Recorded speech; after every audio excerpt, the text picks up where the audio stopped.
నాగేంద్రహస్తాస్ ఏమిటి? నాగేంద్రహస్త స్థాత్వ త్వచి అది తావత్ ఉండదు. త్వచి కర్కసత్వ.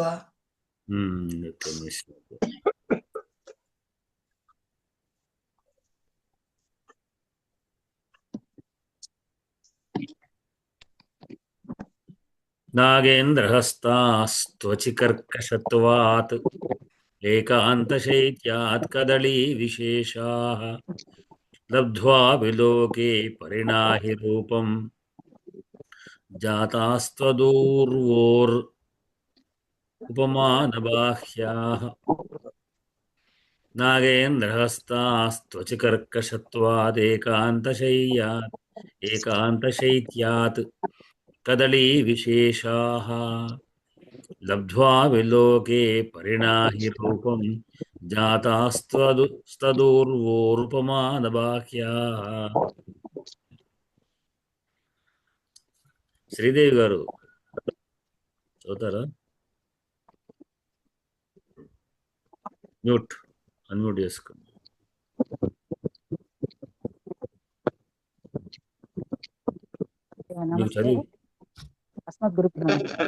మీకు చదివి ఎట్లా ఉంది? మీకు చలి ఉందా? ఇక్కడ చలి లేదండి, రోజు వాన పడుతుంది అంతే తప్ప అసలు చలి ఉండదు. వాన పడుతుందా? రోజు వాన, కంపల్సరీ వాన ఉంటుంది. గొడుగు కంపల్సరీ తీసుకెళ్ళాలి బయటకు వెళ్తే. అస్సలు చలి లేదు, పాడు లేదు. శృంగేరిలో వెంబడి ఉండమన్నారు కదా. ఇది సముద్ర తీరం కదా, అందుకని చలి ఉండదు.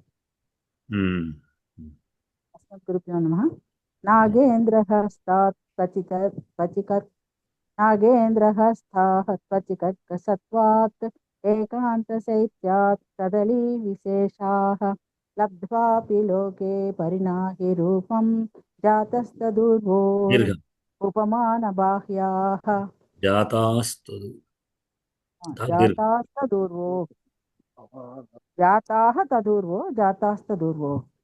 నాగేంద్రహస్తాత్వచికర్కసత్వాత్ ఏకాంతశైత్యాత్ కదళీ విశేషాః లబ్ధ్వాపి లోకే పరిణాహి రూపం జాతాస్తదూర్వో ఉపమానబాహ్యాః. రాజయ్య గారు. శ్రీ గురుభ్యో నమః. నాగేంద్రహస్తాత్వచి కర్కశత్వాదేకాంతశైత్యాత్ కదళీ విశేషాః లబ్ధ్వాపి లోకే పరిణాహి రూపం జాతాస్తదూర్వోరుపమానబాహ్యాః. నాగేంద్రహస్తాత్వచి కర్కశత్వాదేకాంతశైత్యాత్ కదళీ విశేషాః అధ్వాపి లోకే పరిణాహి రూపం జాతాస్తదూర్వోరుపమానబాహ్యాః. పదం చెప్పండి. నాగేంద్రహస్తాః త్వచి కర్కశత్వాత్ ఏకాంతశైత్యాత్ కదళీ విశేషాః లబ్ధ్వా అపి లోకే పరిణాహి రూపం జాతాః తదూర్వోః ఉపమానబాహ్యాః. పరిణాహి రూపం. పరిణాహి ఒక పదమే, అదే ఒకటే పదం, ఈ వేరే లేదు. విశారమైన అర్థం ఇచ్చాడు. విశారమైంది. పరిణాహి రూపం, విశారమైన రూపం. ఈ వేరే లేదు, పరిణాహి పదమే. పరిణాహి అని ఎట్లా వస్తుంది మరి? పరిణాహిని పరిణాహిని నకారాంతం. పరిణాహిన్ శబ్దం ద్వితీయ.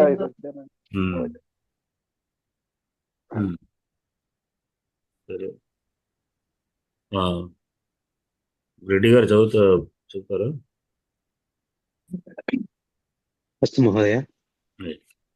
విభక్తులు, క్రియలు. నాగేంద్ర హస్తాః అకారాంత పుంలింగ నాగేంద్ర హస్త శబ్దస్య ప్రథమా విభక్తి బహువచన పదం. నాగేంద్ర హస్త నాగేంద్ర హస్తౌ నాగేంద్ర హస్తాః అక్కడ వచ్చి ఏకవచనమే ఉండేది, ఏకవచనమే. రూపం మహోదయ రూపంకు అది విశేషణం, పరిణాహి రూపం. పరిణాహి రూపము. బహువచనం కాదు, ఏకవచనమే పరిణాహి. అక్కడ ప్రతిపదార్థములో గజేంద్రముల తుండములను ఇచ్చినాడు. తుండం బహువచనం. అది తమ్ముడు బహువచనం. రూపానికి రూపంకు విశేషణం, ఇది పరిణాహి విశాలమైన అర్థ. ఈ రూపంకు విశేషణం, హస్తానికి కాదు. చూడండి, నాగేంద్ర రెడ్డి గారు హస్తాః మీరు అని. కానివ్వండి, వారు ముద్దురాజయ్య గారు పరిణాయి దగ్గరే ఉన్నారు. మీరు ఓకే అట్లనా? పదార్థంలోకి రండి. మీరు ఓకే ఓకే ఓకే ఓకే ఆ, పరిణాహి చెప్పాడు కాబట్టి అన్న నేను బహువచనం. అదే అదే. బహువచనం కాదు, ఏకవచనం. పరిణాహి గురించి చెప్తున్నారు. సరే, ఇప్పుడు ఓకే ఓకే త్వచికర్కశత్వాత్ అకారాంత నపుంసకలింగ కర్కశత్వ శబ్దస్య పంచమీ విభక్తి ఏకవచన పదం. కర్కశత్వాత్ కర్కశత్వాభ్యాం కర్కశత్వేభ్యః ఏకాంతశైత్యాత్ అకారాంత నపుంసకలింగ ఏకాంతశైత్య శబ్దస్య పంచమీ విభక్తి ఏకవచన పదం. ఏకాంతశైత్యాత్ ఏకాంతశైత్యాభ్యాం ఏకాంతశైత్యేభ్యః కదలీ విశేషాః అకారాంత పుంలింగ కదలీ విశేష శబ్దస్య ప్రథమా విభక్తి బహువచన రూపం. కదలీ విశేషః కదలీ విశేషౌ కదలీ విశేషాః లబ్ధ్వా కృతంత అవ్యయపదం. అపి అపి అవ్యయం. లోకే అకారాంత పుంలింగ లోక శబ్దస్య సప్తమీ విభక్తి ఏకవచన పదం. లోకే లోకయోః లోకేషు.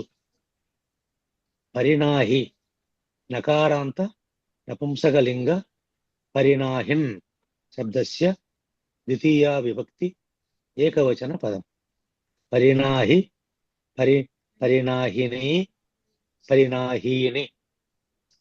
రూపం అకారాంత నపుంసకలింగ ద్వితీయా విభక్తి ఏకవచన పదం. రూపం రూపే రూపాణి. జాతాః ఆకారాంత స్త్రీలింగ జాతా శబ్దస్య ప్రథమా విభక్తి బహువచన పదం. జాతా జాతే జాతాః. తదూర్వోః ఉకారాంత స్త్రీలింగ తదూరు తదూరు శబ్దస్య షష్ఠీ విభక్తి ద్వివచన పదం. తదూరోః తదూర్వోః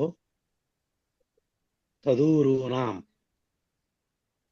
ఉపమాన బాహ్యాః ఆకారాంత స్త్రీలింగ బాహ్య శబ్దస్య ప్రథమా విభక్తి బహువచన రూపం. బాహ్యా బాహ్యే బాహ్యాః ఇది మహోదయ. జాతా శబ్దము క్రియారూపం కదా మీరు? క్రియా కాదు, శబ్దమే. శబ్దమేనా? శబ్దమే క్రియార్థకంగా వాడిన శబ్దం. తప్రత్యం తప్రత్యయ శబ్దాలు శబ్దాలు జాతః అంటే గతః జాతః ఇక్కడ బహువచనం. అయ్యా, ఇక్కడ తదూర్వో అనే దాన్ని కూడా మనం తత్ ఊర్వో అని విడివిడిగా చెప్పొద్దా? లేదు, ఆ సమాసం అది. తస్యాః ఊర్వోః తదూరోః అని. ఇక్కడ ఊర్వో పదం కదా, ఊర్వ పదమే కదా సమాసం, అది సమాస పదం. తస్యాః ఊర్వోః తదూరోః అని అయింది. అది ఆమె యొక్క ఉరువులు అని అనే కదా, కనుక తత్శబ్దం అది తత్ అనే ప్రాతిపదిక ఉరువోః అయినట్లు. అంటే మనం ఇక్కడ చెప్పుకునేటప్పుడు విభక్తులు చెప్పుకునేటప్పుడు దాన్ని విడదీసి అక్కర్లేదంటారా? ఒక్కలేదు, సమాసంగా ఒకటే పదం తీసుకుంటున్నాం కదా. నాగేంద్ర హస్త అన్నప్పుడు హస్త శబ్దం తీసుకుంటే నాగేంద్ర తీసుకుంటలేం కదా. నాగేంద్ర నాగేంద్రుడు యొక్క అట్లా తత్ అనేది తస్య తస్య అన్నట్టే నాగేంద్రస్య అని అర్థం తీసుకుంటాను. నేను తీసుకుంటే ఇంకా విడిగా తీసుకుంటాను. సమాసాంతర్గతంగా ఉన్నట్టు పదాలన్నీ కూడా సమాసాంతమైన పదమే తీసుకోవడం, మిగతా పదాలు కాకుండా ఉండడం అనే విధానం ఉంది కనుక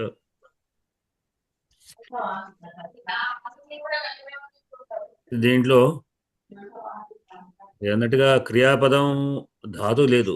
క్రియాపదం ధాతు లేకుండా జాత్ అది తా ప్రత్యయ మహోదయ.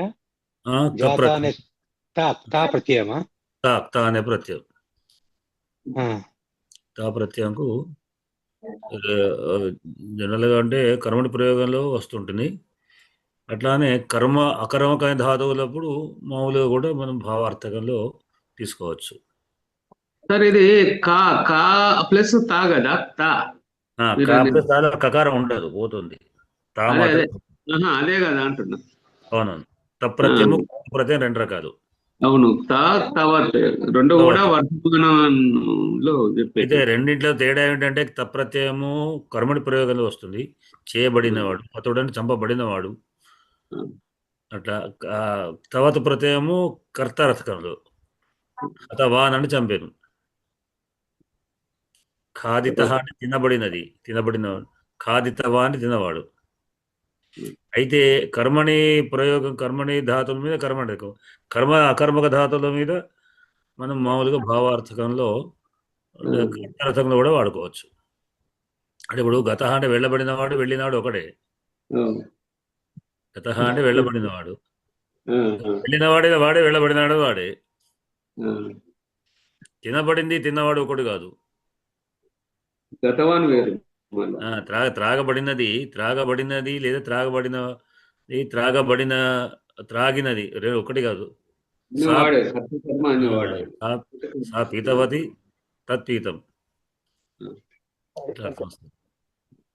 ఇట్లా దాదా అనేటువంటిది కూడా ఇక్కడ అయింది అనేటువంటిది కాబడింది అన్నా అయినది అన్నా ఒకటే.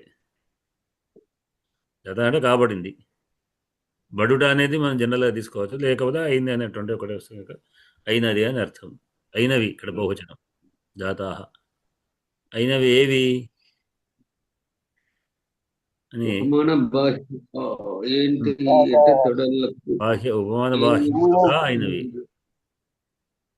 అవి ఏవి అంటే వెనుకకున్నటువంటి నాగేంద్ర హస్తాలు, కదళీ విశేషాలు. ఇవి రెండే. నాగేంద్ర హస్తాహ, కదళీ విశేషాహ, ఏనుగుల తొండాలు, విశేషములు అవి కూడా అవి అయినవి. అరటి బోధలు అవి ఏమైనాయి? ఉపమాన బాహ్యా. దేనికి ఉపమాన బాహ్యములుగా అయినవి. ఇక్కడ స్త్రీ మీకు ఆయన వ్యాఖ్యాకారుడు స్త్రీలింగం అని చెప్పినా అక్కడ స్త్రీలింగంగా నాకు అనిపించడం లేదు. ఎందుకంటే జాతాహ ఏవి? నాగేంద్ర హస్తాహ. హస్తశబ్దములు అవి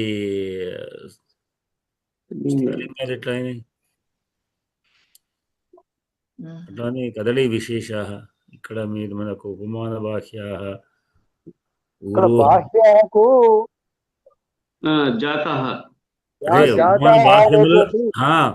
ఉపమాన బాహ్యములుగా అయినవి.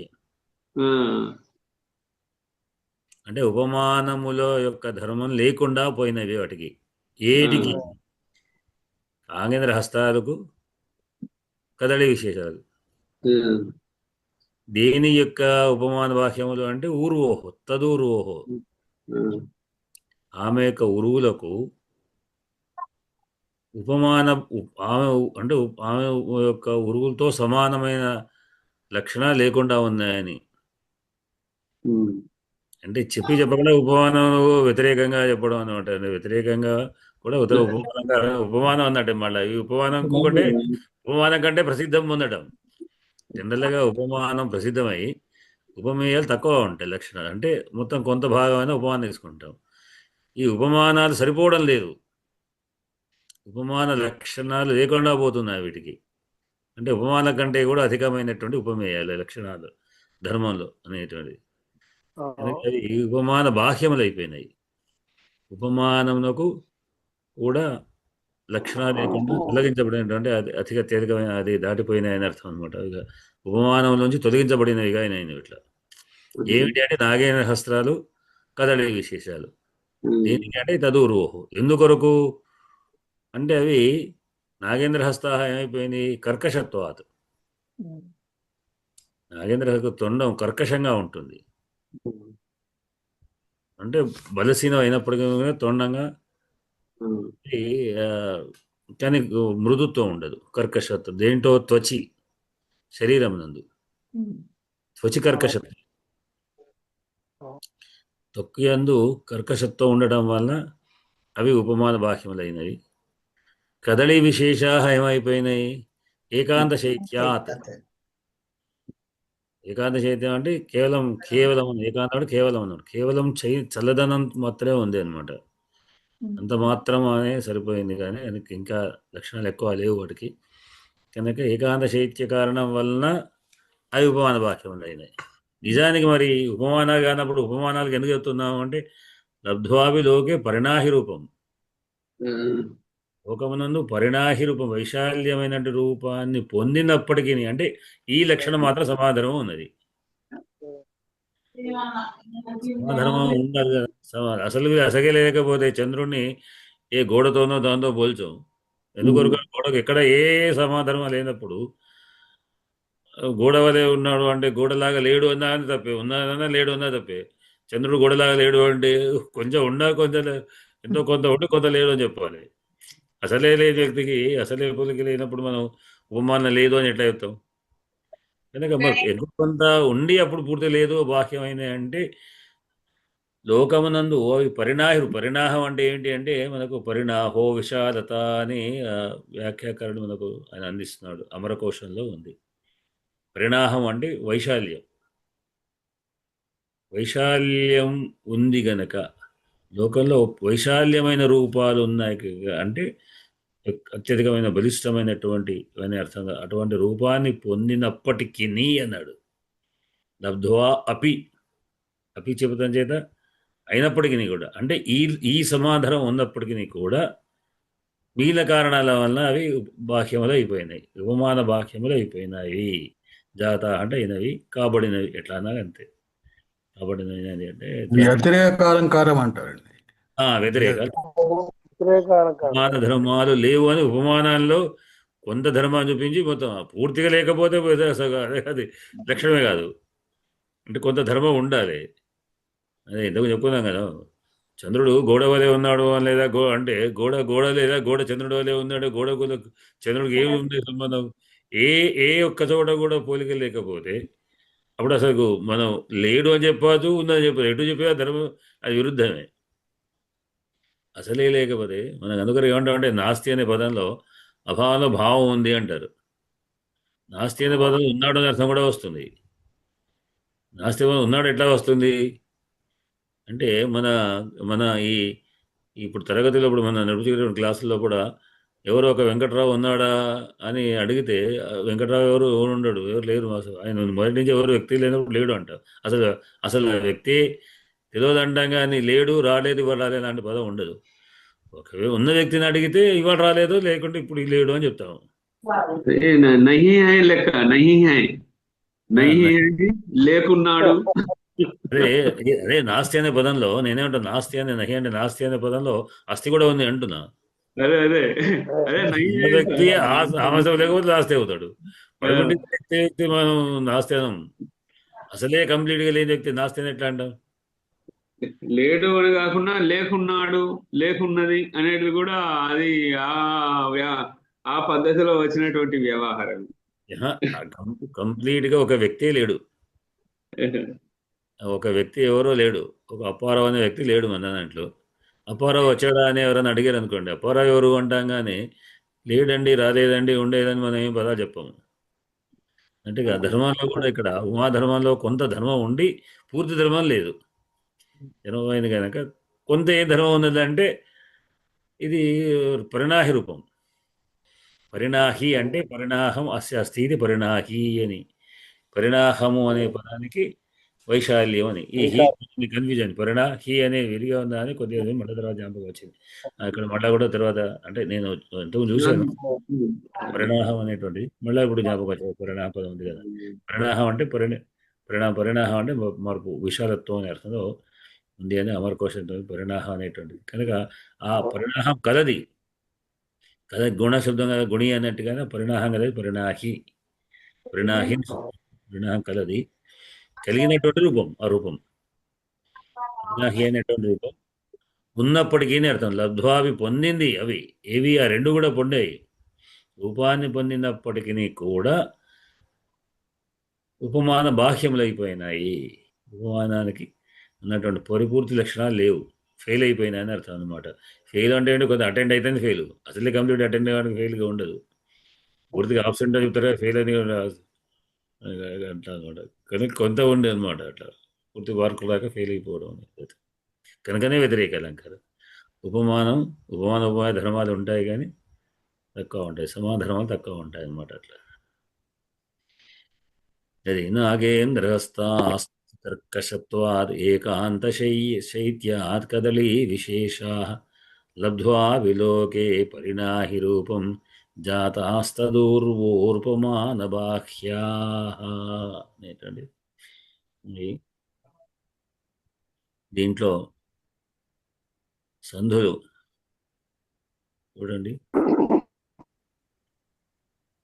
నాగేంద్ర హస్తాః త్వచి, నాగేంద్ర హస్తాః త్వచి విసర్గ సంధి.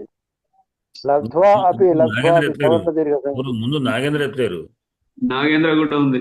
నాగేంద్ర చెప్పాను నాగేంద్ర హస్తాః త్వచి, నాగేంద్ర నాగేంద్ర చెప్తా.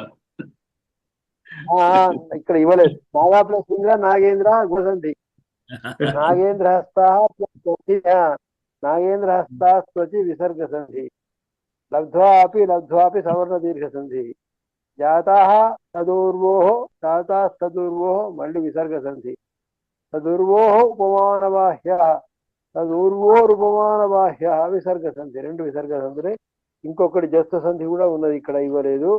కర్కశత్వాత్ ఏకాంత, అక్కడ సంబంధం లేదు కదా, మనం చదువుకునే దాంట్లో అదే గుర్తించి చెప్తున్నాను.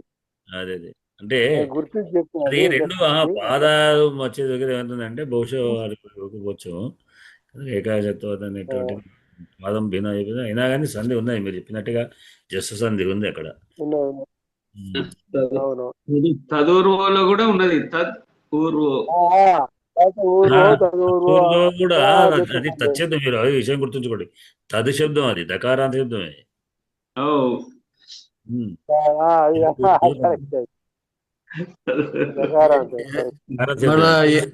ఏకాంత అనేది సవర్ణ దీర్ఘ సంధి, అదొకటి ఉంది. ఏకాంత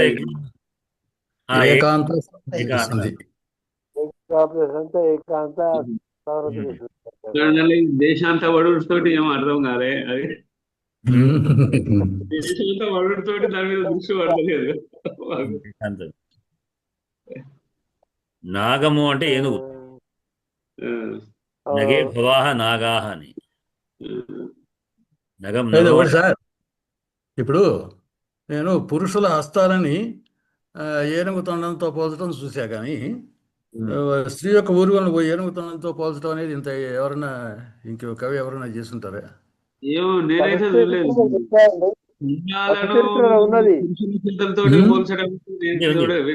కనబడుతుంటుంది చరిత్రలో ఇదే భావంతో ఇచ్చాడు. One minute sir.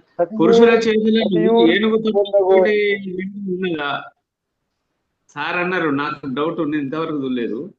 పురుషుల చేతులను ఏనుగు తొండాలతోటి చేయడానికి ఇంతవరకు చూడలే. సార్ అన్నాడు, మరి ఎక్కువ ఉండాలి. భాగవతంలో ఉందండి. భాగవతం నాగారాతి గజేంద్ర హస్త నిభబాహుం చక్రీ పీతాంబరు. అదే జనరల్ గా సాధారణంగా ఏనుగుల తొండాలను స్త్రీ ఊరులతోటే దాన్ని చేస్తారు. ఇది శాస్త్రంలో అది ఉన్నది.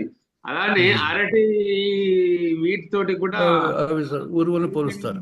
ఈ రెండింటితోటి రంభోరు ఉన్నది. పదాలు, రంభోరు అనే పదం వాడబడుతుంది. ఆ, అవును. రంభ రంభ అంటే అరటి.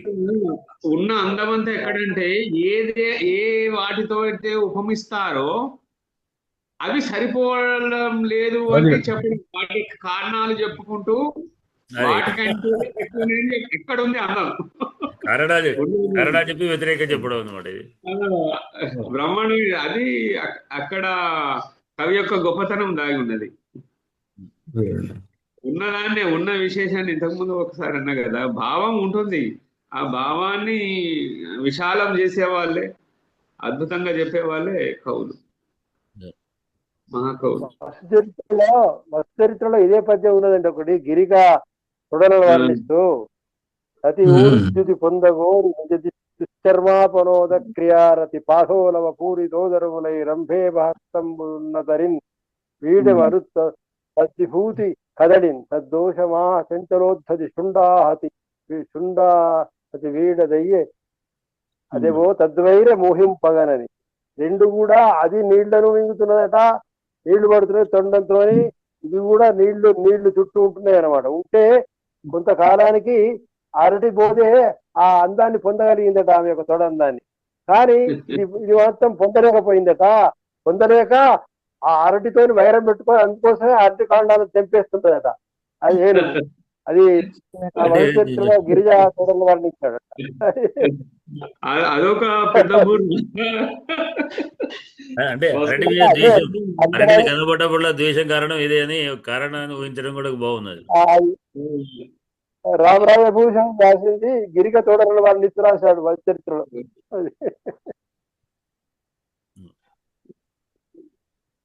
పోలికగా దాని వైరం ఎందుకు వచ్చిందని కూడా చెప్పాడు అనమాట. దీనికి ఎక్కువ కొంచెం వైరాన్ని ఊహించడం కూడా బాగుంది అది.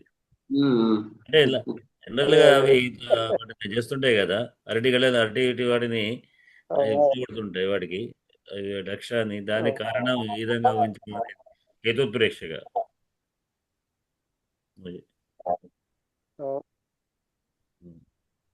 కారణం కానిదాని కారణం చెప్పడం విభావన అలంకారం.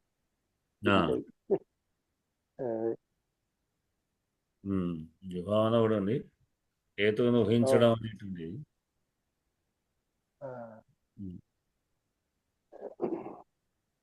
సరే, లోకాలు చదవండి ఒకసారి అందరు. ఇంకా ఏమైనా చెప్పేమో కడకమారి ఏం మాట్లాడేవాళ్ళు క్లాస్ లో ఉన్నాడేమో. అయ్యా నమస్కారం.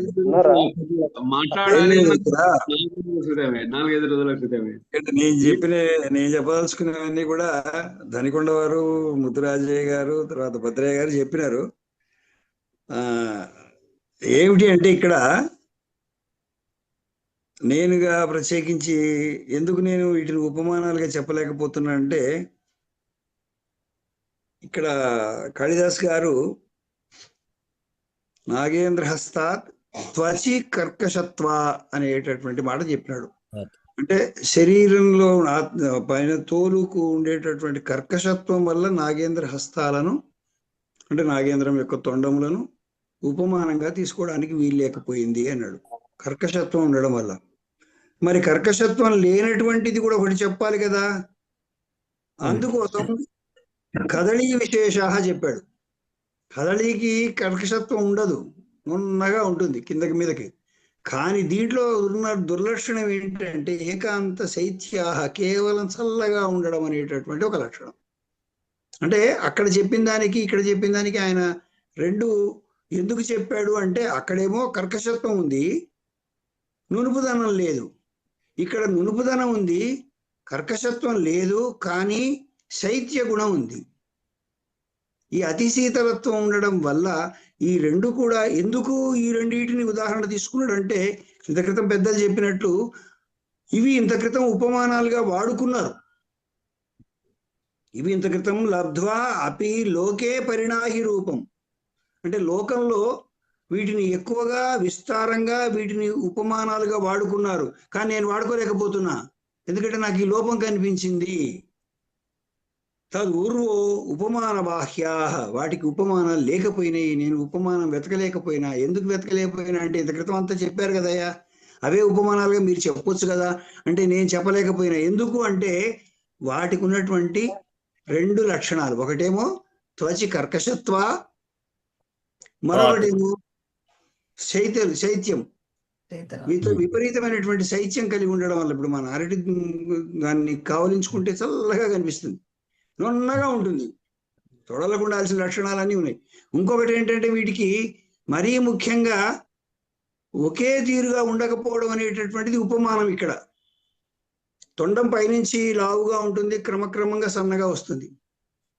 అరటి కూడా లావుగా ఉంటుంది, క్రమక్రమంగా సన్నగా వస్తుంది. ఇది ఒకటే ఇక్కడ మనకు సరి అయినటువంటి పోలిక కనబడేటువంటిది ఈ రెండిట్లో కూడా, తొడలలో ఉండేటట్టు. అది అక్కడ ఆయన ఎంత గొప్పగా ఆలోచించాడంటే ఈ ఉపమానాలు పనికిరావు.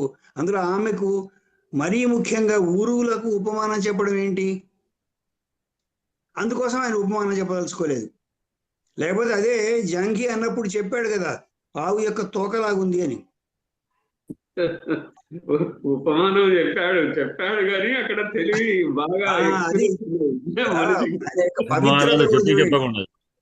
ఆయన పవిత్రత, ఆయన పవిత్రమైనటువంటి లక్షణం కూడా గమనించండి మీరు. ఇది ఇక్కడ ఆయన ఉపమాన బాహ్య, ఉపమానములు చెప్పలేనటువంటి అన్ని చెప్పుకుంటూ రావాలి, పాదాల దగ్గర నుంచి చెప్పుకుంటూ రావాలి. మరి ఇక్కడ దీన్ని వదిలేస్తే ఎట్లా? వదిలేయకుండా ఆయన ఏం చేశాడు, ఉపమాన బాహ్య అన్నాడు. ఇది ఉపమానానికి దూరంగా ఉన్నటువంటి అంత అందమైనవి అని అర్థం. వీటికి ఉపమానాలు చెప్పడానికి వీలు లేదు అని అర్థం. ఒకవేళ అందరూ చెప్పే ఉపమానాలు రెండు ఉన్నాయి. ఏమిటవి? ఆ కదలి ద్రుమం ఒకటి, తర్వాత నాగేంద్ర హస్తం ఒకటి. నాగేంద్ర హస్తానికి ఏమో త్వచి కర్కశత్వ, చర్మం చాలా దడసరిగా ఉంటుంది, అది కుదరదు. దీనికేమో విపరీతమైనటువంటి శైత్యం ఉంటుంది, కాబట్టి ఇది కుదరదు. రెండిట్లో కూడా పరిణాహి రూపం అనేటువంటిది ఉంది అని. అంటే ఇక్కడ మూడిట్లలో, రెండే కాదు మూడింటిలోనూ కూడా, అంటే ఉపమానాలను ఉపమేయాలను కూడా, ఉపమాన రెండింటిలో ఉపమేయం కూడా పరిణాహ రూపత్వం అనేది ఉన్నప్పటికీ కూడా ఉపాయం కాదు అని అర్థం. ఇది రూపంలో పోలిక ఉంది, రూపంలో పోలికలు ఉన్నాయి కానీ దాని కర్కశత్వం వల్ల, కర్కశత్వం వల్ల, దీని యొక్క శైత్యం వల్ల అయితే ఉపమాన భాగ్యాలు అయింది అన్నమాట. అది అందుకోసం వ్యతిరేకాలంకారం. ఉపమానాన్ని కానీ ఉపమేయాన్ని కానీ దీనికైనా ఒక ఆధిక్యాన్ని చూపెడితే, కూడా ఆధిక్యాన్ని చూపెట్టినప్పుడు అది వ్యతిరేకాలంకారం అవుతుంది. అయితే ఇక్కడ వారు చెప్పేది ఏమంటే, ఉపమానాన్ని చూపించినప్పటికీ దాన్ని నిర్దిష్టం చేయకపోవడం ద్వారా ఆమె పవిత్రతను కాపాడాడు అని. రూపంలో పోలికలు కానీ లక్షణాల్లో పోలికలు. అది ఆ కర్కశత్వం దానికి ఉన్నది అదో లోపము, ఈ శైత్యం దీనికి ఉన్నది ఆ లోపం. ఈ రెండు ఊరు లేవన్నమాట. అందుకోసం ఏదైతే ఉన్నదో అవి ఉపమానాలకి పనికిరావు, ఉపమానాలకు అని చెప్పదలుచుకున్నది. గరుకుగా లేదు, తెల్లగా లేదు అనే రెండు విషయాలు చెప్పడానికి శైత్యంగా లేదు, భీకరంగా వేరైతే తీసుకున్నాడు కానీ రెండు పాయింట్లతో అక్కడ ఉపమాన భాష. నాగేంద్రహస్తాత్ త్వచి కర్కశత్వాత్ ఏకాంత శైత్యాత్ కదలీ విశేషాః.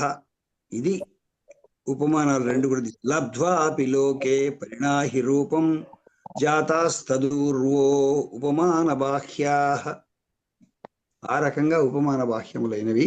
తత్ ఊర్వములు, తత్ ఊరువులు, ఆమె యొక్క ఊరువులు, ఆ తల్లి యొక్క ఊరువులు ఉపమాన బాహ్యములుగా జాత తెలుసుకోబడినవి అనేది ఆయన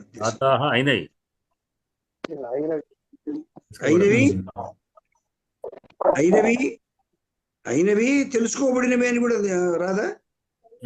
జ్ఞాతాహ అంటే వస్తుంది, అది జ్ఞాతాహ కాదు.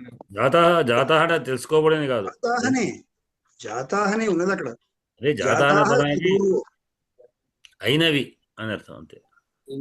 జాత అంటే అక్కడ జ్ఞాతాహ ఉంటే నా బుర్రకు అలా దోసింది రండి. జ్ఞాతాహ అన్నట్టుగా అనుకున్నా నేను, అది బుర్రలో ఫిక్స్ అయింది. ధన్యవాదాలు. ఇంకా వ్యాకరణంలోకి ఒక్కసారి అందరం కూడా శ్లోకాల్ని ఒక్కొక్కళ్ళు ఒక 2 సార్లు చదివిద్దాం. అజయ్ గారు చదవండి. ఇప్పుడు ఇదే శ్లోకం అంటారా? ఇదే శ్లోకం.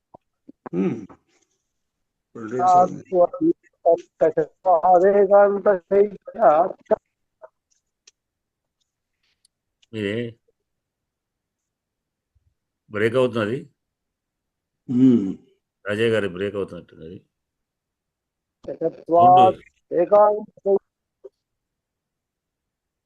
రావడం లేదు. ఎంతసేపు బాగానే వచ్చింది కానీ ఇప్పుడు వాయిస్ బ్రేక్ అయ్యింది.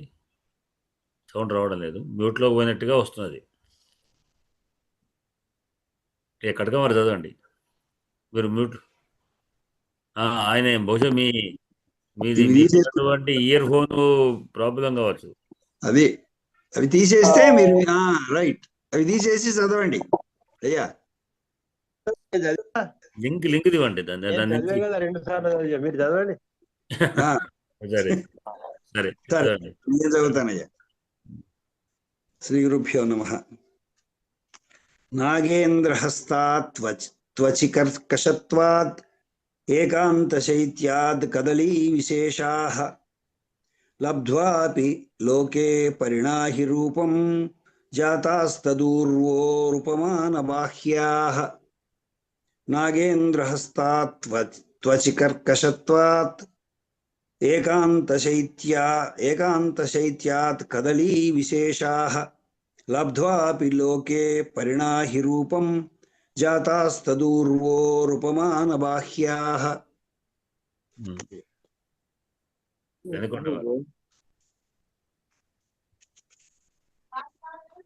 నాగేంద్రహస్తాస్త్వచి కర్కశత్వాత్ ఏకాంతశైత్యాత్ కదలీ విశేషాః లబ్ధ్వాపి లోకే పరిణాహి రూపం జాతాస్తదూర్వోరుపమానబాహ్యాః. భద్రయ్య గారు సార్ 2 సార్లు చదివారా? దనికొండవారు రెండోసారి చదవండి అయ్యా. చదవండి. నాగేంద్రహస్తాస్త్వచి కర్కశత్వాదేకాంతశైత్యాత్ కదలీ విశేషాః లబ్ధ్వాపి లోకే పరిణాహి రూపం జాతాస్తదూర్వోరుపమానబాహ్యాః. ఇప్పుడు భద్రయ్య గారు. నాగేంద్రహస్తాస్త్వచి కర్కశత్వాత్ ఏకాంతశైత్యాత్ కదలీ విశేషాః లబ్ధ్వాపి లోకే పరిణాహి రూపం జాతాస్తదూర్వోరుపమానబాహ్యాః. నాగేంద్రహస్తాస్త్వచి కర్కశత్వాత్ ఏకాంతశైత్యాత్ కదలీ విశేషాః లబ్ధ్వాపి లోకే పరిణాహి రూపం జాతాస్తదూర్వోరుపమానబాహ్యాః. అరుణ గారు చదువుతారా? చదువుతాను గురుగారు. నాగేంద్రహస్తాస్త్వచి కర్కశత్వాదేకాంతశైత్యాత్ కదలీ విశేషాః లబ్ధ్వాపి లోకే పరిణాహి రూపం జాతాస్తదూర్వోరుపమానబాహ్యాః. నాగేంద్రహస్తాస్త్వచి కర్కశత్వాత్ ఏకాంతశైత్యాత్ కదలీ విశేషాః లబ్ధ్వాపి లోకే పరిణాహి రూపం జాతాస్తదూర్వోరుపమానబాహ్యాః. చూడకుండా ఎవరైనా చదువుతారా? ఇప్పుడు నేను చదువుతాను. అంటే ఇన్నిసార్లు చదివినాం కాబట్టి ఏకసంతాగ్రాహి కాకపోయినా దశ సంతాగ్రాహిగానైనా రాకపోతుందా అని అందరు కానివ్వండి. నాగేంద్రహస్తాస్త్వచి కర్కశత్వాత్ శైత్యాత్ కదలీ విశేషాః. చెప్పండి సార్, కటకం వారు చెప్పండి. మేము ఒక్కొక్కటి చదువుతున్నారు, అందుకోసం నేను ఆపేసి. అదే మేము పేరు శైలజ గారా అరుణ గారా? చూసే చదివాను గురుగారు. ఆత్రేయ సార్. అరుణ ఆత్రేయ గారు. శైలజ ఇంకా లాస్ట్ ఆమె ఫైనల్ గా అంటే వీడియో లేదు కాసాబాజీలో ఉన్నారు. ఆయన కనబడడు వినబడడు. కషజ్జుల నాగేశ్వర శర్మ మహోదయ చదువుతావా? చదువుతానండి. నాగేంద్రాస్తా స్వకర్కశత్వా దేశాంతశైత్యాత్ కదరీ విశేషాః లద్వాపి లోకే పరిణాహి రూపం జాతాస్తదూర్వోరుపమానబాహ్యాః నాగేంద్రాస్తా స్వకర్కశత్వా త్వచి అది స్తువ హస్తాస్త్వతి నాగేంద్రాస్తా స్వకర్కశత్వా స్తువ స్తువ హస్తాస్త్వతి హస్తాస్ త్వచి నాగేంద్రాస్తా స్వకర్కశత్వా హస్తాస్ త్వచి దేశాంతశైత్యాత్ కదరీ ఏకాంతం ఆ శ్లోకంలో లేదు కాబట్టి కొద్దిగా చదవడంలో ప్రాబ్లం అవుతుంది. కొంచెం అదే అందుకొరకే చదవమంటాను. శ్లోకంలో కొంచెం చదవడంలో ఇబ్బందిగా ఉంది అని అక్షరం గమనించాలి. అందుకొరకు ప్రతిగా 2 సార్లు చదవడం అని అందుకొరకు అన్నాను. కొంచెం అక్షరాల యొక్క సంయుక్త అక్షరాలు ఎక్కువ ఉండడం చేత ఇబ్బందికరంగా ఉంది కొంచెం. అందుకొరకని చదువు మరొకసారి. నాగేంద్రాస్తా స్వకర్కశత్వా దేశాంతశైత్యాత్ కదలీ విశేషాః లద్వాపి లోకే పరిణాహి రూపం జాతాస్తదూర్వోరుపమానబాహ్యాః. రెడ్డి గారు చదువుతారా?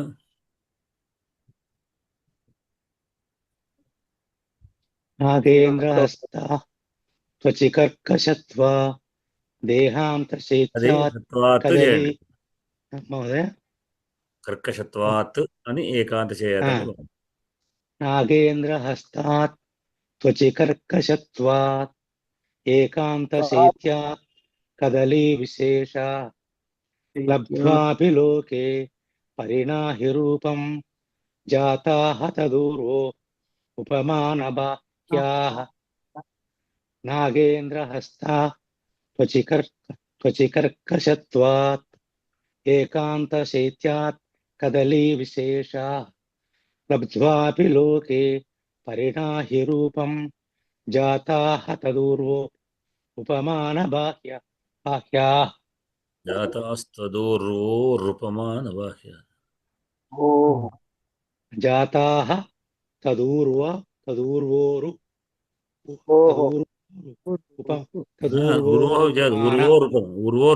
తదూర్వోరుపమాన బాహ్యాః.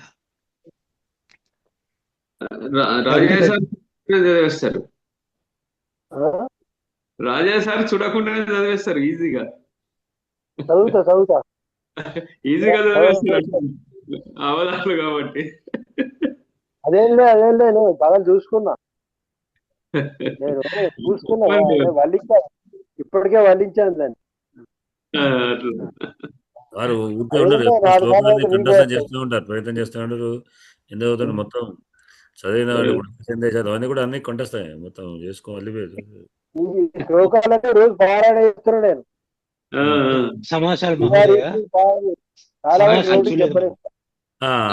ఒక్కొక్క వీళ్ళు చదివాక శ్రీదేవి గారు శైలజ గారు చదివాక సమాసాలు శ్రీదేవి గారు చదువుతారు, శైలజ గారు చదువుతారు. శ్రీదేవి గారు చదవన్నా, నేను ప్రయత్నం చేయన్నా. మీరు చదవలేదా? చదివారు కదా శ్రీదేవి గారు చదవండి. అయ్యా అలాగే. నాగేంద్రహస్తాత్ త్వచికర్కశత్వాత్ ఏకాంతశైత్వాత్ కదలీ విశేషాః లబ్ధ్వాపి లోకే పరిణాహి రూపం జాతస్తదూర్వోరుపమానబాహ్యాః. నాగేంద్రహస్తాత్ మీరు చూడగలరు చేస్తారు. నాగేంద్రహస్తాత్ త్వచికర్కశత్వాత్ ఏకాంతశైత్వా కదలీ విశేషాః లబ్ధ్వాపి లోకే పరిణాహి రూపం జాతస్తదూర్వారుపమానబాహ్యాః. జాతా అంటారు, జాతా దీర్ఘ ఉంది. జాతాస్తదూర్వో చూడకుండా చదవడం వల్ల ఇప్పటికి కడక వారు పరీక్ష పెడతారు అందరికి కూడా. చూడకుండా చూడక్కడ కనుక మీకు ముందుగానే కట్టచ్చ చేసి పెట్టుకోండి. కరెక్టే అండి, అది మంచి పని. నేను ఇప్పుడు ఎట్లాగో చూడకుండానే చదివాను. ఎట్లాగో శైలజ చూడకుండా గారు ముందే ఇస్తున్నారు శ్లోకాలు. ఇలా పోతే క్లాస్ అయినప్పుడు బట్టి పెట్టేసి రెడీ కూర్చుంటే అయిపోతుంది కదా.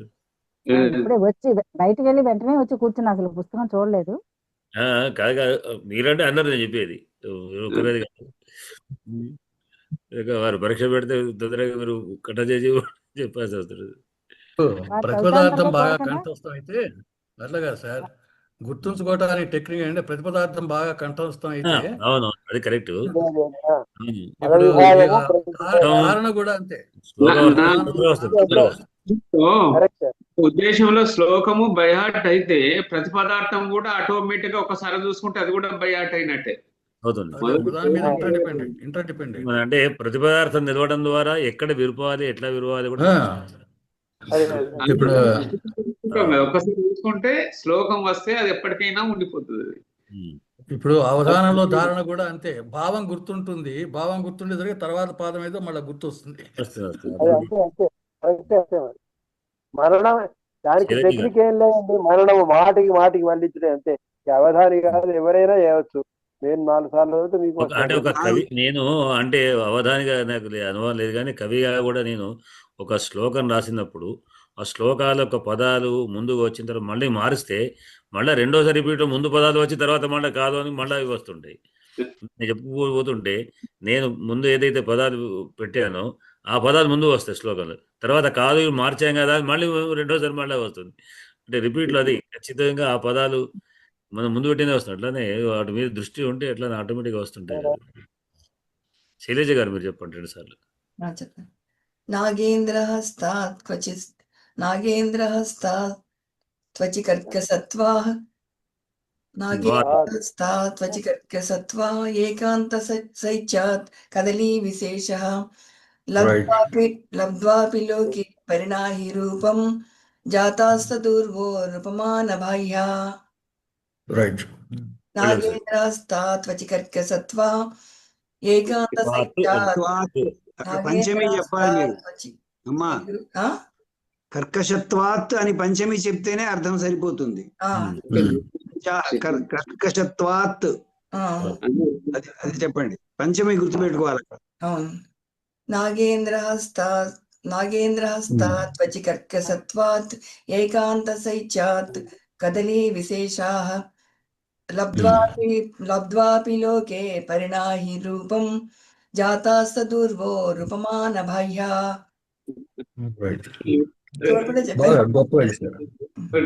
అందరికంటే మీరు ఫాస్ట్. శైలజ గారు అందరు చెప్తున్నప్పుడల్లా వాళ్ళు వేస్తుంటాను. అందరు కంఠం కూడా చాలా బాగా చదువుతారండి శ్లోకం. మీకు అంటే ఆల్రెడీ బాగా ఉన్నట్టున్నది, చదివి ఉన్నట్టున్నారు. చదువుతా అన్నవారు చదవాలి. ఇప్పుడు సంస్కృతం మొత్తం క్లాసులు అంటే నేను ప్రారంభమైనప్పుడు ఇప్పుడు 3-4 ఏళ్ళైందా, 4 ఏళ్ళకి కూడా రెగ్యులర్ స్టూడెంట్ కదా. అట్లా అంటే ఎందుకంటే వారే కదా చేసేది. విభక్తులు కూడా చాలా పర్ఫెక్ట్ గా చెప్తారు. అరుణ గారు కూడా మంచిగా చెప్తారు, కరెక్ట్ గా పదాలు కూడా. మొదటి నుంచి కూడా అరుణ గారు కూడా బాగానే చెప్పడం కాదు, అంటే మొదటి నుంచి నేను చెప్పేది ఇందులో నుంచి ఉన్నటువంటి ఉన్నప్పుడు కూడా చెప్పేటువంటి పద విభాగం చెప్తుంటారు, మంచిగా చెప్తుంటారు. లక్ష్మి గారు వస్తలేరు, లక్ష్మి గారు కూడా ఉండేవారు కానీ వారికి వారి మధ్యలో వచ్చారు. మధ్యలో ఇప్పుడు మళ్ళీ రావడం లేదు, కారణం కాదు. ఇక రెడ్డి గారు మీరు సమాసాలు చెప్తా అంటారా? కాదు, అందరం డిస్కస్ చేస్తాం. మొదలు పెట్టండి, మీరు మొదలు పెడితే వస్తుంది. నాగేంద్ర హస్తాః, నాగానాం, అది ఒక పదం ముందు చూసుకోవాలి. ఫస్ట్ పార్ట్ నాగానాం నగే ప్రవాహ నాగాహ అనేటువంటి ఒక తద్ది సమాసం ఉంది. అది నగములో, నగం అంటే పర్వతం, పర్వత ప్రాంతంలో నగ సంబంధం, పర్వతాలు పుట్టిన నాగములు. ఇక్కడ అంటే నాగమన్న అది సర్పెంటే కదా, పామే కదా.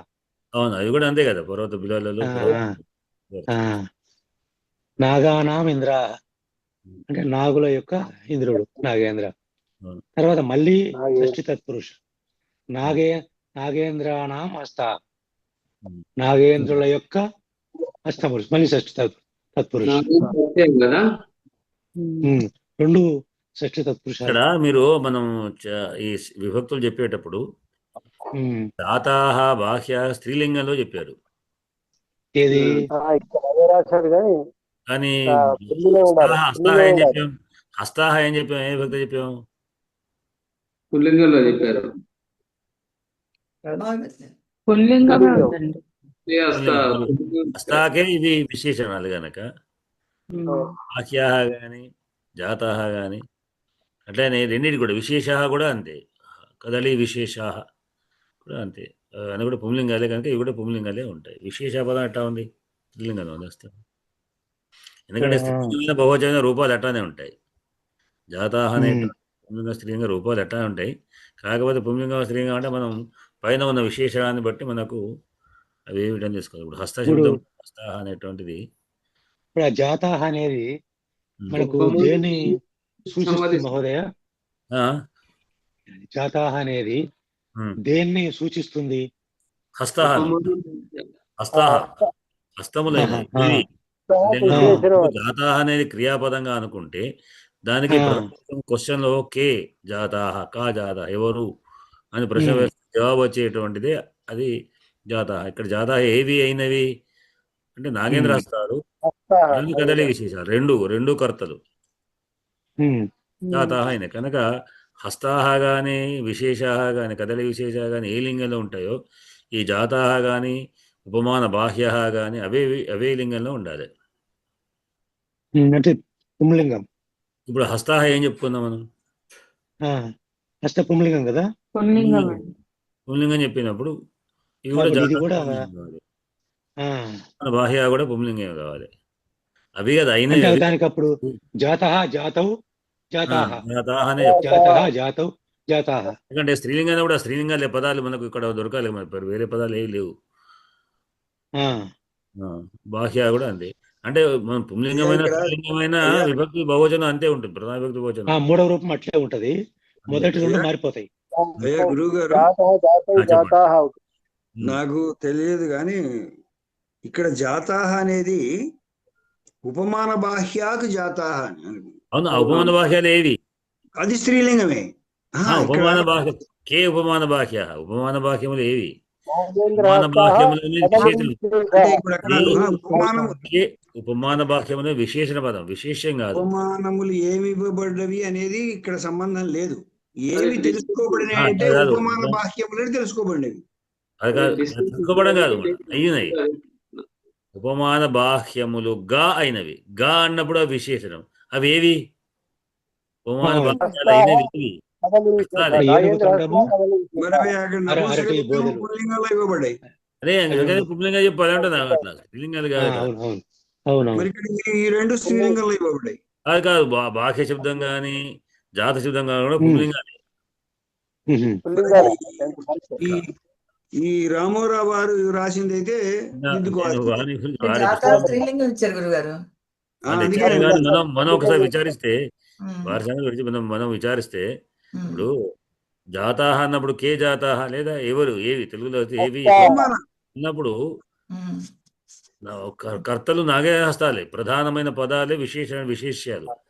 అవి అయినా ఏవిడి నాగేంద్ర హస్తాలు అయినాయి. ఏదిగా అయింది అని విషయం అనేది బాహ్యములు అయినాయి, ఉపమాన బాహ్యములుగా అయినవి కనుక అది విశేషణం. అది కూడా పుంలింగమే. కదలి విశేష కూడా అంతే. కదలి విశేష కూడా అంటే రెండు నాగేంద్ర హస్తాహ మరియు కదలి విశేష ఈ రెండు కూడా ఉపమాన బాహ్య జాతాహ, ఉపమాన బాహ్యాలుగా అయినాయి కనుక రెండు అన్ని కూడా ఇవన్నీ పుంలింగాలే అవుతాయి. లేదా హస్తశబ్ద స్త్రీలింగం తీసుకుందామా? హస్తశబ్ద స్త్రీలింగం లేదు కదా, మరి స్త్రీలింగం కూడా మనకు రాదు కదా. కదలి విశేషాలు విశేషశబ్దం ఎటా తీసుకోవచ్చు, వేరే విషయం. హస్తశబ్దాన్ని బట్టి మనం తీసుకోవాల్సి వస్తుంది. అట్లా మిగతా పుంలింగములు ఇచ్చాడు, ఇవి కూడా ఏదో పొరపాటు ఇప్పుడు నేను ఆయనను కానీ బహుశా నా ఉద్దేశం ఇది పుంలింగం ఇప్పుడు అక్కడే పొరపాటున ప్రింటింగ్ తప్పులోనో అదో ఒకటి జరుగుతుంది అట్లా తొందరపాటు ఇప్పుడు ఊరు ఏంటి సార్ ఉకారాంత స్త్రీలింగమే కదా? ఉరుశబ్దం అది స్త్రీలింగం. ఉరుశబ్దం స్త్రీలింగం అయితే రెండు ఊరు ఊరు ఊరు ఊరు ఊరు ఊరు ఊరవ ఊరు ఊరవ శంభోహలాగా శంభు శంభవ. అయ్యా కదలి అన్నప్పుడు ఏకారాంతము అది పుల్లింగమా? కదలి కాదు కదా? కదలి కదలి విశేష. కదలి యొక్క విశేషం మన పదం వచ్చింది కదా. ఓకే, అది కదలి స్త్రీలింగమే కదా? కదలి స్త్రీలింగం కావచ్చు. ఏకారాంత స్త్రీలింగంగా చెప్తాం కదా. కావచ్చు, చూడాలి ఇక్కడ కదలి శబ్దం. అదే కదలి అనం కదా. ఈకార దీర్ఘం ఉంది కనుక స్త్రీలింగమే కావాలి. స్త్రీలింగమే కావాలి. అయినా కానీ విశేషం మూలంగా ఇక్కడ పుల్లింగం అవుతుంది. కదలీల యొక్క విశేషం. ఓకే, కదలి యొక్క విశేషం ఇప్పుడు తీపి చెప్తామా లేకపోతే నునుపు చెప్తామా? ఏమిటండి కదలి విశేష అన్నప్పుడు తీయదనం చెప్తామా? అరటిపళ్ళు తీయగా ఉంటాయని. కదలి వృక్షం ఇక్కడ చల్లదనాన్ని వాటి యొక్క ద్రుమము చెట్టు పళ్ళు కాదు, పళ్ళు చిన్నగానే ఉంటాయి కదా. ఇక్కడ ఉరువులకు కదలి ఫలాలు మనకు ఉపమానంగా పనికిరావు. కేవలం కదలి యొక్క స్తంభాలు, లావాటి అరటి చెట్లు, లావాటి ఉపమానానికి అవే ఉపయోగపడతాయి. కానీ ఫలాలు అప్పుడు మీరు తీపి అంటే పదాలు తీసుకోవాలి. పళ్ళు ఉపమానంగా పనికిరావు కదా. ఓకే, అరటి ఉన్నాయి అంటారు కదండి. దాని ఏమంటే అరటి బోదెలు అంటారు. అరటి దోట బోదెలు. చెప్పండి రెడ్డి గారు. కదలి విశేష అనేది విశేష అంటే ఇక్కడ కదలి అనేది నామవాచకము, విశేష అనేది దాని కదలీల యొక్క విశేషములు. కదలి విశేష అంటే విశేషమైన కదలీలు అట్లా విశేషమైన అరటి కదలిలో ఉన్నటువంటి విశేషాలు.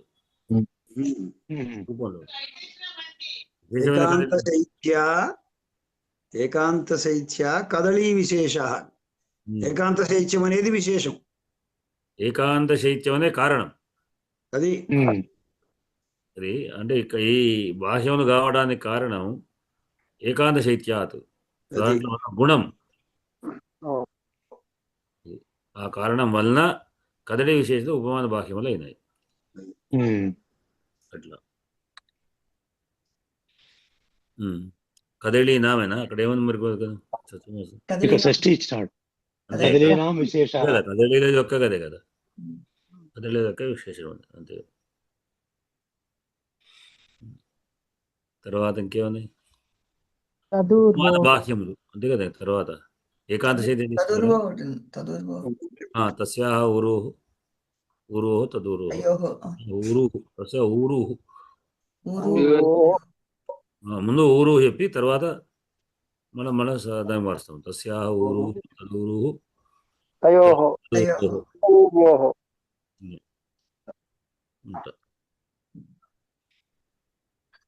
ఏకాంత శైత్యం. ఏకాంతమేవ శీతత్వం, శైత్యంచ.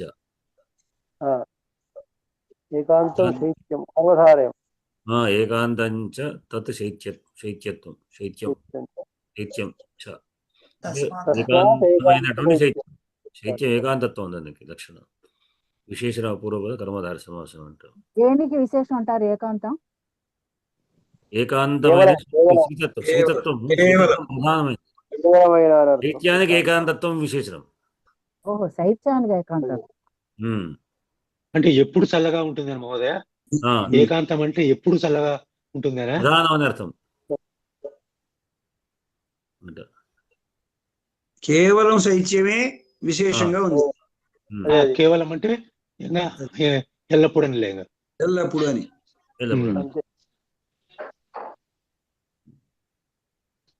తర్వాత ఉపమాన బాహ్య అయింది. ఉపమానే బాహ్య ఉపమానము ఉపమాన చేత బాహ్య. బాహ్యములైనవి. ఉపమానం చేత తోడంతో ఉపమానేన బాహ్య ఉపమాన బాహ్య. ఈ వాడి శ్లోకం.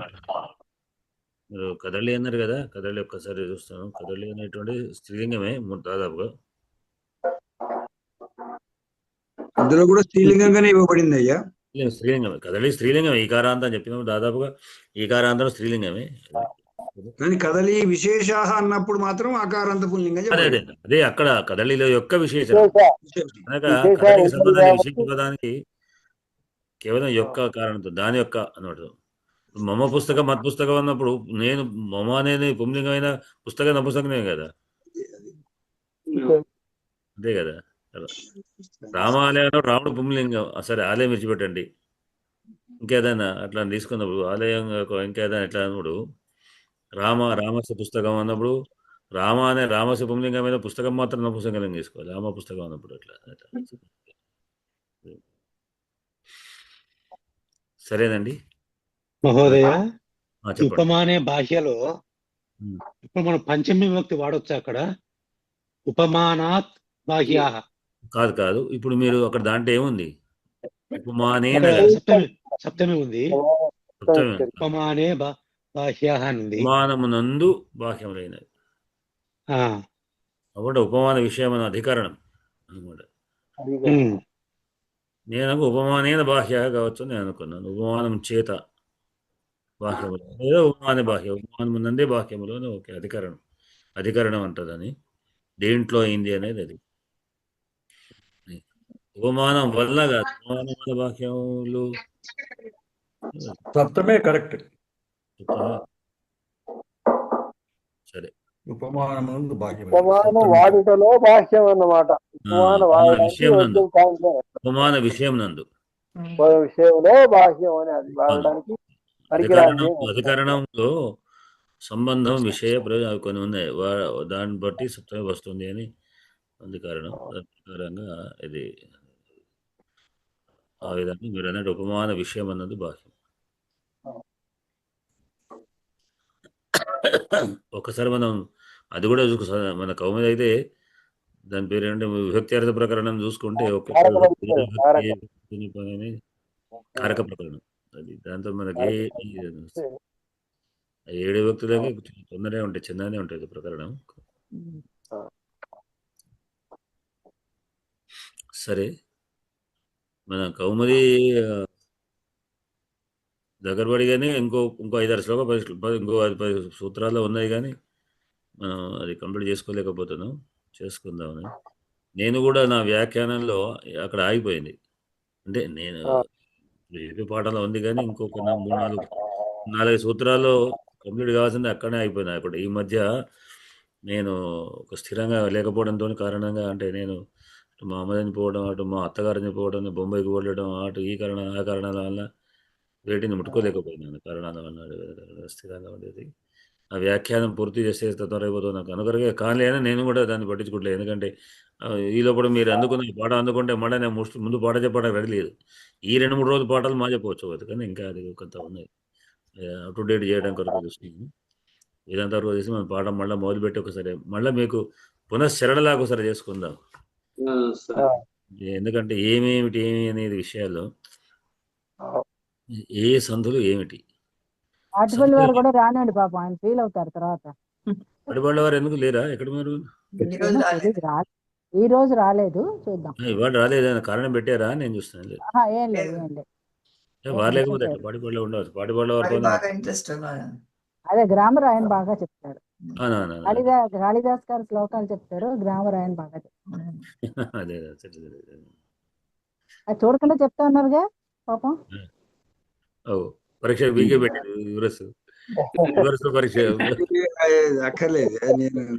నేను దాన్ని ఎప్పుడైతే ప్రతిపదార్థం చెప్పుకున్నానో అప్పుడే నాకు అది శ్లోకం వచ్చేసి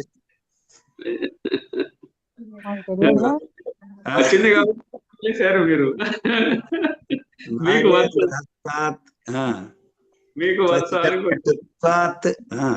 దాన్ని రూపము ఎట్లా వచ్చింది అనేది మనకు నాగేంద్ర హస్తాత్ త్వచిక కర్కశత్వాత్ ఓకే. ఏకాంత శైత్యాత్ కదలీ విశేషాః ఓకే. లబ్ధ్వాపి లోకే లబ్ధ్వాపి లోకే పరిణాహి రూపం. అది రికాల్ చేసుకోవాలి కదా. జాతాత్ తదూర్వోర్మానబాహ్యాః. అంటే అందుకొరకే రోజు చదువుతూ నేను దగ్గర కూడా ఒకసారి చెప్పాను మా స్టూడెంట్స్ క్లాస్లో రోజు అయినవన్నీ మొత్తం చదివించేవాడిని. అంటే కంప్లీట్గా అన్ని శ్లోకాలు చదివాకనే పాఠం. ఒకటో శ్లోకం నుంచి ఎన్ని శ్లోకాలు అన్ని శ్లోకాలు చదవాలి. చూసే చదవండి, చూడకుండా చదవండి, మొత్తం చదవాలి. చదివితే ఏమైందంటే చదవంగా కంపల్సరీగా వాళ్ళ నోటికి వచ్చేస్తుంది. ఒకసారి టీవీ వాళ్ళు ఇంటర్వ్యూకి వచ్చారు. సాంఖ్యకంలో ఆ 25 శ్లోకాలను బట్టి పట్టాం, అన్ని గంటతో వచ్చు. అప్పుడు అలాగే బట్టి పెట్టడమే కాకుండా రోజు చదవడంతో కూడా వస్తుంది. నేను ఎందుకు చెప్పాను, భగవద్గీత పారాయణాలు చేస్తుంటారు, చదవంగా వచ్చేస్తుంది అట్లా. భగవద్గీత అట్లా. నాకు ఇంటర్వ్యూ ఒకడు టీవీ వాళ్ళు వచ్చారు మా కాలేజీ తీసుకోవడానికి. సడన్లీగా నా క్లాస్లోకి వచ్చి ఏదైనా చెప్పించండి అన్నారు. ఏదని చెప్పి ఆకుండా చెప్పి వాళ్ళని చదవమన్నాను. వాళ్ళు టకటకటగా 40 శ్లోకాలు చెప్తే ఇక చాలు అన్నారు. వాళ్ళకి 5 చేసుకునే చాలు, మేము వెళ్ళిపోతాం. మొత్తం శ్లోకాలు అది రికార్డ్ చేసుకోవాలి. అంటే ఆ శ్లోకం రోజు అవ్వడంతో ఇదే పారాయణ విధానం. దీన్ని నేనేం చెప్పానంటే, మనం ఈ స్తోత్రాలేమో పారాయణ అంటాం, ఇదేమో ఆవర్తన అండి. ఇక్కడ శ్లోకాలు రోజు ఆవర్తన చేస్తుంటే ఖచ్చితంగా వస్తుంది. ఈ ఆవర్తనం మన క్లాసులో కూడా అందుకొరకే అందరితో చదివించడం కారణం అదే. చదువుతుండగా మనకు దాని మీద దృష్టి వస్తుంది. ఇట్లా మంచిది అన్నమాట. సరే, మీరందరూ కూడా శుభరాత్రి. ధన్యవాదాలు. స్వస్తి ప్రజాభిః పరిపాలయంతాం న్యాయేన మార్గేణ మహీమహీషాః గోబ్రాహ్మణేభ్యः నిత్యం లోకాः సమస్తాः సుఖినో భవంతు. స్వస్తి. శుభరాత్రి. కాకుండా వారు ధన్యవాదాలు. శుభరాత్రి.